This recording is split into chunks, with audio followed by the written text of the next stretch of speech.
नमस्कार दोस्तों, एक बार फिर से आपके अपने YouTube channel Anil study official में आपका स्वागत है। तो इससे पिछली वाली क्लास में हमने BA6 सेमेस्टर हिंदी पेपर 1 के यूनिट 4 के अति महत्वपूर्ण 50 MCQ क्वेश्चन के बारे में जाना था। तो आज की क्लास में हम BA6 semester Hindi paper 1 unit 5 जिसका नाम है हिंदी की उपभाषाओं तथा बोलियों का परिचय, इसके अति महत्वपूर्ण 50 शीर्ष MCQ क्वेश्चंस के बारे में जानेंगे, जो हर बार क्वेश्चन में पूछे जाते हैं और हर बार यहीं से आते हैं। और यह क्वेश्चन बुंदेलखंड यूनिवर्सिटी के छात्रों के लिए बहुत ही महत्वपूर्ण होने वाले हैं। तो चलिए जानते हैं। क्वेश्चन नंबर 1, हिंदी भाषा की कुल कितनी उपभाषाएं मानी जाती हैं? तो हिंदी भाषा की कुल 5 उपभाषाएं मानी जाती हैं, यानी कि इसका option number C correct answer होगा। क्वेश्चन नंबर 2, सामान्यतः हिंदी की कुल कितनी बोलियां मानी जाती हैं? तो सामान्यतः हिंदी की 18 बोलियां मानी जाती हैं, यानी कि इसका option number B correct answer होगा। क्वेश्चन नंबर 3, पश्चिमी हिंदी उपभाषा का विकास किस अपभ्रंश से हुआ है? तो इसका सही आंसर होगा ऑप्शन नंबर ए शोर सैनी अपभ्रंश, यानी कि इसका option number A correct answer होगा। क्वेश्चन नंबर 4, पूर्वी हिंदी का उद्भव किस अपभ्रंश से माना जाता है? तो पूर्वी हिंदी का अपभ्रंश माना जाता है मगधी अपभ्रंश से माना जाता है, यानी कि इसका option number B correct answer होगा। क्वेश्चन नंबर 5, बिहारी हिंदी का विकास किस अपभ्रंश से हुआ है? तो बिहारी हिंदी का विकास हुआ है, इसका सही आंसर होगा मगधी अपभ्रंश, यानी कि इसका option number B correct answer होगा, यानी कि इसका भी option number B correct answer होगा। अगला क्वेश्चन है क्वेश्चन नंबर 6, राजस्थानी हिंदी किस अपभ्रंश से विकसित हुई है? तो राजस्थानी हिंदी शौर सैनी अपभ्रंश से विकसित हुई है, यानी कि इसका option number C correct answer होगा। क्वेश्चन नंबर 7, पहाड़ी हिंदी का विकास मुख्य रूप से किस अपभ्रंश से माना जाता है? तो पहाड़ी हिंदी का माना जाता है खस, यानी कि शौर सैनी से प्रभावित है। ये शौर सैनी नहीं है, ये इसका अपभ्रंश जो है खस है, यानी कि जो शौर सैनी से प्रभावित है, यानी कि इससे प्रेरणा ली है उसने। इसके बाद अगला क्वेश्चन है क्वेश्चन नंबर 8, भाषा विज्ञान के अनुसार हिंदी का आरंभ कब से माना जाता है? तो हिंदी का आरंभ माना जाता है 1000 ईस्वी से माना जाता है, इसका option number B correct answer होगा। क्वेश्चन नंबर 9, हिंदी भाषा की बोलियों का प्रथम व्यवस्थित सर्वेक्षण लिंग्विस्ट सर्वे ऑफ इंडिया में किसने किया था? तो इसका सही आंसर होगा जॉर्ज ग्रियर्सन ने किया था, यानी कि इसका ऑप्शन नंबर भी करेक्ट आंसर होगा। आज का अगला क्वेश्चन आपकी स्क्रीन पर है क्वेश्चन नंबर 10, उपभाषा का क्षेत्र बोली की तुलना में कैसा होता है? तो उपभाषा का क्षेत्र जो होता है बोली की तुलना में कैसा होता है? विस्तृत होता है, यानी कि इसका option number B correct answer होगा, यानी कि जो बोली होती है वो उपभाषा से छोटी होती है और इसका क्षेत्र भी छोटा होता है। क्वेश्चन नंबर 11, इनमें से कौन सी बोली पश्चिमी हिंदी की नहीं है? तो इसका option number C correct answer होगा, यानी कि इनमें जो अवधी भाषा है वो पश्चिमी हिंदी की बोली नहीं है। क्वेश्चन नंबर 12, खड़ी बोली का दूसरा प्रचलित नाम क्या है? तो खड़ी बोली का दूसरा प्रचलित नाम है कोरवी, यानी कि इसका ए ऑप्शन सही होगा। आप लोग इसको याद रखिएगा, खड़ी बोली का दूसरा प्रचलित नाम है, इसको कोरवी कहते हैं। क्वेश्चन नंबर 13, खड़ी बोली को कोरवी नाम किस विद्वान ने दिया था? ये क्वेश्चन बहुत ही महत्वपूर्ण है कि कोरबी बोली को नाम किसने दिया था? तो इसका सही आंसर होगा राहुल सांकृत्यायन। जो घुमक्कड़ शास्त्र के रचयिता हैं राहुल सांकृत्यायन, इन्होंने खड़ी बोली को कोरबी नाम दिया था। Option number B correct answer होगा। आज का अगला क्वेश्चन आपकी स्क्रीन पर है, क्वेश्चन नंबर 14। बांगरू किस बोली का दूसरा नाम है? तो बांगरू जो है वो हरियाणवी यानी कि हरियाणवी बोली का दूसरा नाम बांगरू है। इसको आप लोग ध्यान में रखिएगा। Question number 15। कृष्ण भक्त कवि सूरदास ने मुख्य रूप से किस भाषा में काव्य रचना की है? तो इसका सही आंसर होगा ब्रज भाषा। ब्रज भाषा में की है, क्योंकि कृष्ण भक्ति के सबसे महान कवियों में से एक है और जितने भी कृष्ण भक्ति शाखा के कवि हैं उनकी सबकी भाषा जो है वो ब्रज भाषा ही आपको मिलेगी, क्योंकि उन्होंने कृष्ण जी की भक्ति का गान किया है। तो आप लोग ये याद में रखिएगा, आपके बहुत ही काम आएगा। Question number 16। बुंदेली किस क्षेत्र की प्रमुख बोली है? तो बुंदेली जो है वो बुंदेलखंड की प्रमुख बोली है। ये नाम से ही आपको पता चल रहा होगा।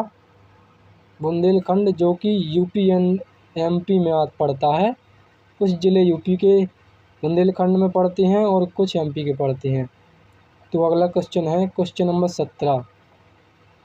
कन्नौजी बोली का मुख्य केंद्र कौन सा जिला है? कौन सी? कन्नौजी। कन्नौजी का है जो मुख्य जिला वो फर्रुखाबाद है, यानी कि इसका ऑप्शन नंबर ही करेक्ट आंसर होगा। Question number 18। पश्चिमी हिंदी अधिकांश बोलियों का मुख्य स्वर लक्षण क्या है?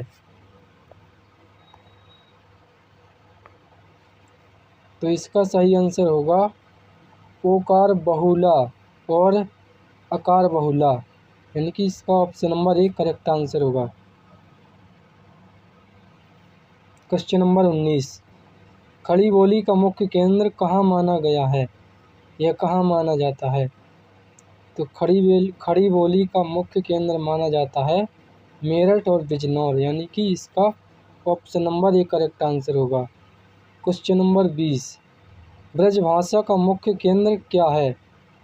तो ब्रज भाषा का मुख्य केंद्र है जो मथुरा वृंदावन है, यानी कि इसका ऑप्शन नंबर एक करेक्ट आंसर होगा। ये मथुरा और वृंदावन में सबसे अधिक बोली जाती है। Question number 21। इनमें से कौन सी बोली पूर्वी हिंदी की है? तो इसका ऑप्शन नंबर एक करेक्ट आंसर होगा बाघेली। Question number 22। पूर्वी हिंदी की 3 मुख्य बोलियां कौन सी हैं? तो पूर्वी हिंदी की मुख्य 3 बोलियां जो हैं वो हैं, इसका ऑप्शन नंबर क्या पूछा गया है? क्वेश्चन नंबर 22 से पूछा गया है कि पूर्वी हिंदी की 3 मुख्य बोलियां कौन कौन सी हैं? तो इसका सही आंसर है अवधी, बाघेली और छत्तीसगढ़ी, यानी कि इसका ऑप्शन नंबर एक करेक्ट आंसर होगा। Question number 23। गोस्वामी तुलसीदास रचित रामचरितमानस की भाषा क्या है? तो जो गोस्वामी तुलसीदास जी ने रामचरित लिखा है उसकी भाषा क्या है? तो उसकी भाषा अवधी है, यानी कि इसका option number C correct answer होगा। रामचरितमानस जो है वो गोस्वामी तुलसीदास ने अवधी भाषा में लिखा है। आप लोग ये ध्यान में रखिएगा। इसके बाद अगला क्वेश्चन है आज का क्वेश्चन नंबर 24। अवधी बोली का मुख्य केंद्र कौन सा है? तो अवधी बोली का मुख्य केंद्र जो है वो अयोध्या, ये अवध क्षेत्र, इसको अवध क्षेत्र भी कहा जाता है और यह अवध क्षेत्र के नाम से भी जाना जाता है। Question number 25। बाघेली बोली का मुख्य क्षेत्र कौन सा है? तो बाघेली बोली जो है वो रीवा मध्य प्रदेश में सबसे अधिक बोली जाती है। तो इसका ऑप्शन नंबर एक करेक्ट आंसर होगा। Question number 26। छत्तीसगढ़ी बोली को स्थानीय स्तर पर और किस नाम से भी जाना जाता है? तो छत्तीसगढ़ी बोली को स्थानीय स्तर पर और एक नाम है जो जो जाना जाता है लारिया या खलटाही, यानी कि इसका ऑप्शन नंबर ही करेक्ट आंसर है। आप लोगों से बार बार गुजारिश ये है कि वीडियो बनाने में बहुत मेहनत लगती है, इसलिए वीडियो को लाइक करें और चैनल को सब्सक्राइब करें, तो आपकी महान कृपा होगी या आप लोगों की, ये हमारी मेहनत का फल होता है। आप लोगों के लिए एक लाइक होता है, लेकिन हमारे लिए ये घंटों की मेहनत का फल होता है। तो इसके बाद अगला क्वेश्चन है क्वेश्चन नंबर 27। राजस्थानी हिंदी की कुल कितनी मुख्य बोलियां मानी जाती हैं? तो राजस्थानी हिंदी की मुख्य 4 बोलियां मानी जाती हैं, यानी कि option number C correct answer होगा। क्वेश्चन नंबर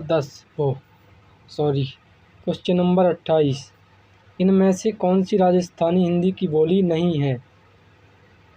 क्या पूछा गया है कि इनमें से कौन सी राजस्थानी हिंदी की बोली नहीं है? तो इनमें से जो है वो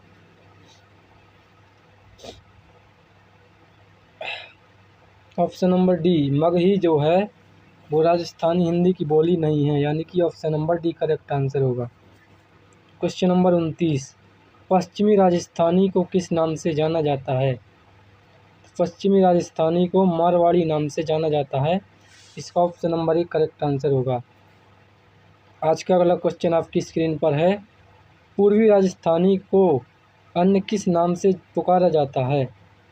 तो पूर्वी राजस्थानी को अन्य ढूंढाड़ी या जयपुरी नाम से पुकारा जाता है, इसका ऑप्शन नंबर एक करेक्ट आंसर होगा। Question number 31। उत्तरी राजस्थानी की प्रमुख बोली कौन सी है? यानी कि जो उत्तरी राजस्थान है उसकी मुख्य बोली कौन सी है? तो इसका ऑप्शन नंबर एक करेक्ट आंसर होगा मेवाती। Question number 32। दक्षिणी राजस्थानी की प्रमुख बोली कौन सी है? तो दक्षिणी राजस्थानी की प्रमुख बोली मालवी है, यानी कि इसका भी ऑप्शन नंबर एक करेक्ट आंसर होगा। Question number 33। डिंगल साहित्यिक शैली का संबंध मुख्य रूप से किस बोली से है? तो डिंगल साहित्यिक शैली का संबंध जो है वो मुख्य रूप से मारवाड़ी से है, यानी कि इसका ऑप्शन नंबर एक करेक्ट आंसर होगा। Question number 34। बिहारी हिंदी की कितनी मुख्य बोलियां हैं? तो बिहारी हिंदी की मुख्य 3 बोलियां हैं, यानी कि इसका option number B correct answer होगा। Question number 35। इनमें से कौन सी बोली बिहारी हिंदी की है? यानी कि इसमें पूछ रहा है कि कौन सी बोली बिहारी हिंदी की है, तो इसमें से इसका ऑप्शन नंबर एक करेक्ट आंसर होगा, यानी कि भोजपुरी जो है वो बिहारी हिंदी की बोली है। Question number 36। आधुनिक काल से पूर्व हिंदी की किन 2 बोलियों में से सबसे समृद्ध साहित्य मिलता है? तो आधुनिक काल में पूर्व हिंदी की किन 2 बोलियों से सबसे समृद्ध साहित्य मिलता है? तो इसका ऑप्शन नंबर एक करेक्ट आंसर होगा ब्रजभाषा और अवधी।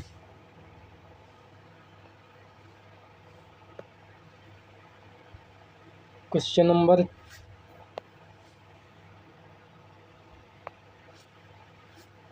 36 हो गया है।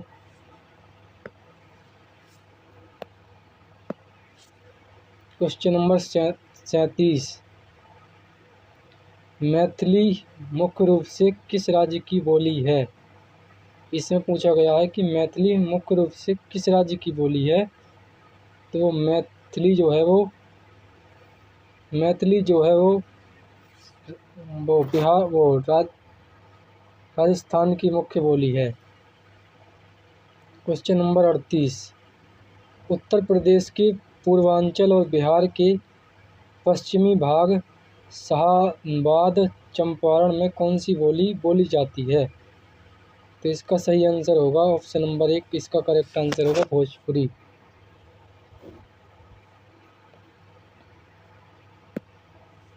Question number 39। मगही बोली का मुख्य केंद्र कौन सा है? तो मगही बोली का मुख्य केंद्र जो है वो दरभंगा है। क्वेश्चन नंबर 40, कन्नौज बोली का केंद्र किसे माना जाता है? तो कन्नौज बोली का जो केंद्र है वो फर्रुखाबाद को माना जाता है, यानी कि option number C correct answer होगा इसका।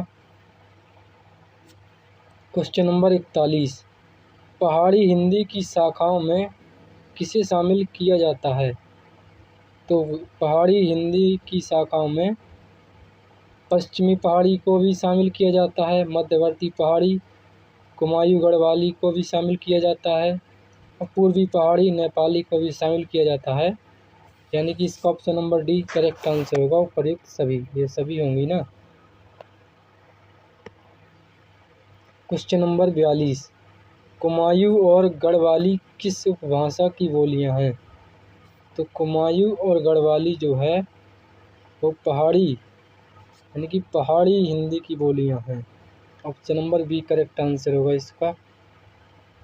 क्वेश्चन नंबर 43, कुमाऊनी बोली मुख्य रूप से कहाँ बोली जाती है? तो कुमाऊनी अधिकतर जो है वो उत्तराखंड में बोली जाती है, इसका ऑप्शन नंबर एक करेक्ट आंसर होगा। उत्तराखंड को उत्तराखंड इसलिए कहा जाता है क्योंकि यह उत्तर प्रदेश का एक छोटा सा खंड है जो 2005 में उत्तर प्रदेश से अलग हो गया था।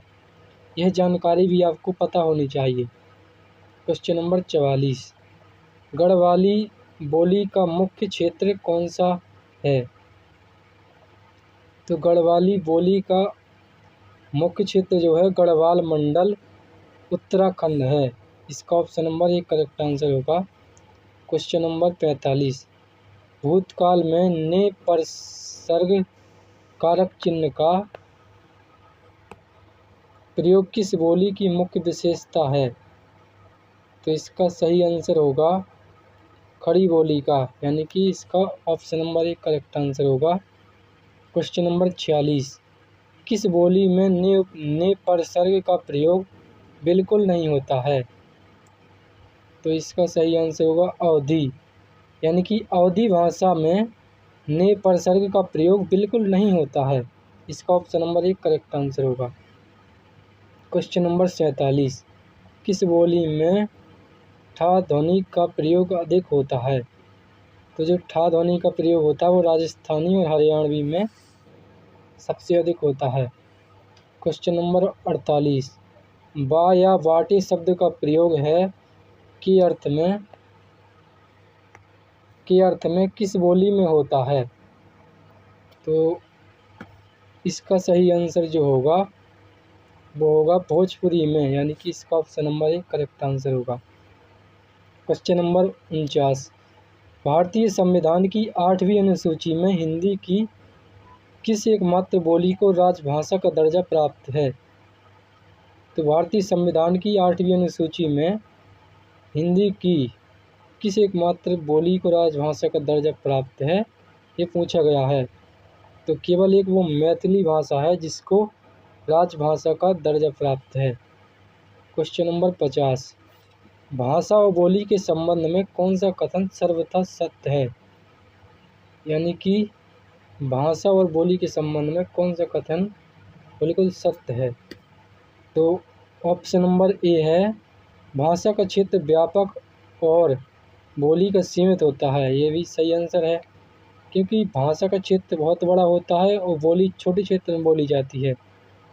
इसके बाद अगला ऑप्शन नंबर बी, भाषा का व्याकरण निश्चित होता है, बोली का मानकीकरण नहीं होता। यानी कि भाषा का व्याकरण निश्चित होता है, यानी कि भाषा के नियम निश्चित होते हैं जबकि बोली के नियम निश्चित नहीं होते हैं।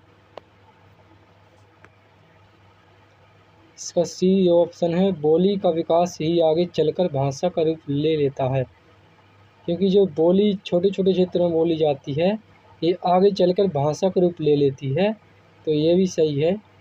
इसका option number D correct answer होगा, यानी कि सभी ऑप्शन सही हैं, इसलिए इसका option number D correct answer होगा।